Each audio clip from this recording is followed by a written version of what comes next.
Are you going to talk about Arizona at all? Well, actually, I am. In fact, I lead with Arizona tonight. ESPN jumping into the debate.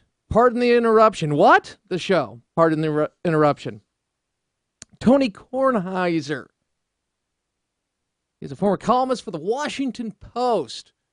He weighed in.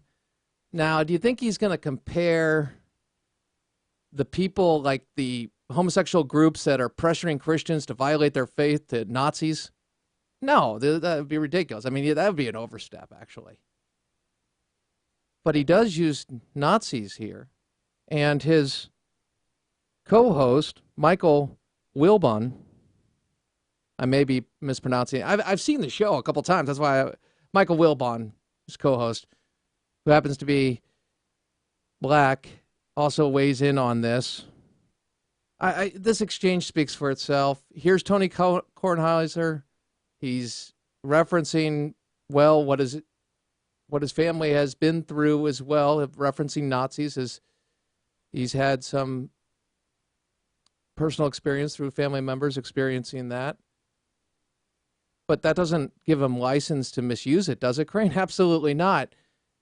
But I'm sure there are those who would try to silence me, would try to invoke that because they have no interest in the truth. Nothing but truth. They don't want the truth. You get the truth right here. Oh, yeah. What's gotten into you? Well, it's Friday. I'm just happy to be with you. And I have to bring you this. Roll it. NFL should leave in a heartbeat if this becomes a law, for the very simple reason that the NFL is attempting to welcome Michael Sam into its league. And every public utterance from the NFL has tried to make that a welcome environment. And now you would be in a state where Michael Sam could not buy a ticket, possibly, to the Super Bowl. So you can't have that. Arizona has become, in recent years, the most recalcitrant, backward-looking state in the country when it comes to social change. They were the last to ratify Martin Luther King Day as a holiday. They have this bill which enabled police to stop somebody and say, because we think you're an illegal alien. And now if you have this with gay people, how are they supposed to be identified? Should they wear a yellow star? Because my people went through that at one point. We can refuse you service? No, you can't. Is this Greensboro in 1960? No. What are we talking about? This. And the NFL, if they have it, because the NFL has no jurisdiction as to whether or not the governor signs it. But on their business, over their business. Boom. That's right. Take it out in a heartbeat. I think they would. Boom. See ya. If there were standards, you all would be taken off the air in a heartbeat because you got it all wrong on all the things you just said and the references you made. But is it all right if I laugh at the fact that Michael Sam won't be able to buy a Super Bowl ticket in Arizona if this thing passes? That's beyond. I mean, it's so misinformed. It's so ridiculous. No, really? You believe that? I'm sorry, we've got a homosexual wanting to attend the Super Bowl in Arizona. Wants to buy a ticket. He's homosexual. How do we know he's homosexual? His last name's Sam. Michael Sam. He's not playing? His team didn't make it? Okay. Are you all on crack? What's wrong with you people? The mainstream media has absolutely punted its responsibility. They've gone worse than the Zimmerman coverage.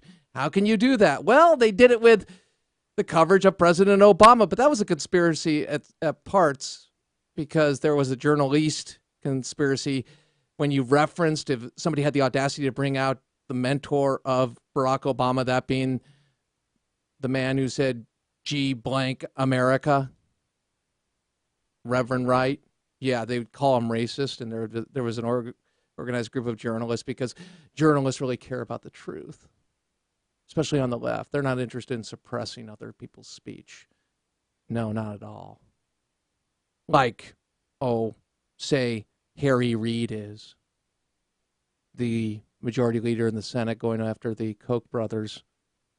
Why is Harry Reid concentrating on the Koch brothers, repeating things that were not true or distorted from the Citizens United decision? Do you think he believes that we're going to actually believe that because people like the Koch brothers, who, if you look in comparison to other groups and people like George Soros, and they also give to Democrats as well, that's another point, that we're going to believe that there's some kind of conspiracy, and the fact that they use their First Amendment rights somehow threatens our First Amendment rights, and the fact of getting information out, knowing that you have the mainstream media, all parts of it, including obviously the sports world, because you got that moron, pardon me, that's a little strong. You've got that imbecile, pardon me, that's a little strong. You've got that guy who never succeeds when he has a show, unless it's sports, because he's actually quite good at that. Keith Olbermann and others. Oh, Bob Costas. I don't think Costas is a moron. I still don't think he's a moron. Some people do. I'm not trying to name call. I'm just trying to be accurate. I really am. I'm just trying to focus, because they're trying to suppress speech. Why are they trying to do this? Why did Harry Reid say this? Roll it. This is the truth. This is the truth. What is going on with these two brothers who made billions of dollars last year, an attempt to buy our democracy, is dishonest, deceptive, false, and unfair. Just because you have huge amounts of money, you should not be able to run these false, misleading ads by the hundreds of millions of dollars. They hide behind all kinds of entities, Mr. President. It's not just their front organization, Americans for Prosperity, but they give money to all kinds of organizations, lots of money. You see, when you make billions of dollars a year, you can be, just as immoral and dishonest as your money will allow you to be. It's too bad that they're trying to buy America, and it's time that the American people spoke out against this terrible dishonesty.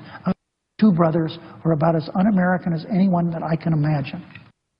Well, I mean, this guy said the war was lost. We had troops in harm's way. We actually made the gains in the surge, and then President Obama, through his policies, lost or is in the process of losing Iraq with the Status of Forces Agreement. Oh, I was responding to the substance of what Harry Reid said. Dirty Harry. I'm not going to make it personal. You all can make an evaluation of what he's saying and why he's saying it. He also said earlier this week that the smears, or people were smearing Obamacare with lies about losing their insurance. I wish he would talk to my good friend Jim Hoft. Jim Hoft lost his insurance. He also lost sight in his left eye. He lost use of his knee for a while. He was on his deathbed. Or 6 million others who have lost their insurance. They'll get to reapply because the insurance wasn't good enough, but they like it, but their premiums are going to go up. And now they're trying to silence people who actually tell the truth and using if in their analysis to prove absolutes in the sense of the cost and what will happen. Yeah, they're believers in freedom. Harry Reid speaks for himself. I mean, I never really am bothered by nut bar communists or people that are advocating for socialism, because I always have this view that there's no way this will gain popular support. But over the last 5 years, it's starting to get to me. Are you labeling everybody a communist? No. But I am going after people who lie about communism. Marco Rubio did just that. I'm going to jump ahead here. Marco Rubio responded to Tom Harkin, Senator Tom Harkin's speech about the glorious wonders of Cuba earlier this week. Thought you should know about it because it's an epic speech. One of the best I've heard in a long time. It's cut number 16, and here is the senator from the great state of Florida. Roll it. A few moments ago, the body was treated to a report from the senator from Iowa about his recent trip to Cuba. It sounded like he had a wonderful trip, visiting what he described as a real paradise. He bragged about a number of things that he learned on his trip to Cuba that I'd like to address briefly. He bragged about their healthcare system. Medical school's free, doctors are free, clinics are free. Their infant mortality rate may be even lower than ours. I wonder if the senator, however, was informed, number one, that the infant mortality rate of Cuba is completely calculated on figures provided by the Cuban government. And by the way, totalitarian communist regimes don't have the best history of accurately reporting things.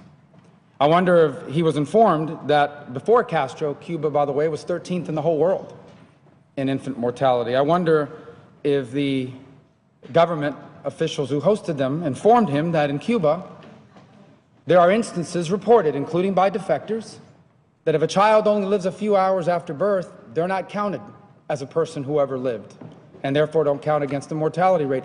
I wonder if our visitors to Cuba were informed that in Cuba, anytime there is any sort of problem with the child in utero, they are strongly encouraged to undergo abortions. And that's why they have an abortion rate that skyrockets, and some say is perhaps the highest in the world. I heard them also talk about these great doctors that they have in Cuba, and I'm no doubt they're very talented. I've met a bunch of them. You know where I met them? In the United States, because they defected. Because in Cuba, doctors would rather drive a taxi cab or work in a hotel than be a doctor.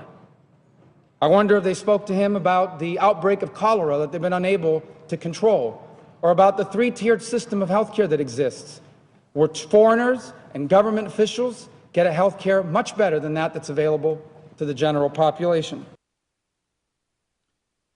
I think it would be nice if that were the case, if people were aware when people start speaking to either they're soft on it or apologetic for evil regimes. And I may sound flip. I really don't mean to be or sound flip. I'm trying to point out we are really in a place right now where I guess it's analogous to the 70s to a degree. I heard somebody say that earlier. But I think with radical Islam and the threat of nuclear threats, the fact that Vladimir Putin is going to continue to move forward unless confronted, unless he sees pain and something that will have an impact on him and his desire for hegemony. So we have to face realities, and we've got to call things out. And that's not necessarily a bad thing, because it allows us to actually solve the problem that everybody else is throwing money at or lying about. It's actually a good thing. Crane Durham's Nothing But Truth, AFR Talk.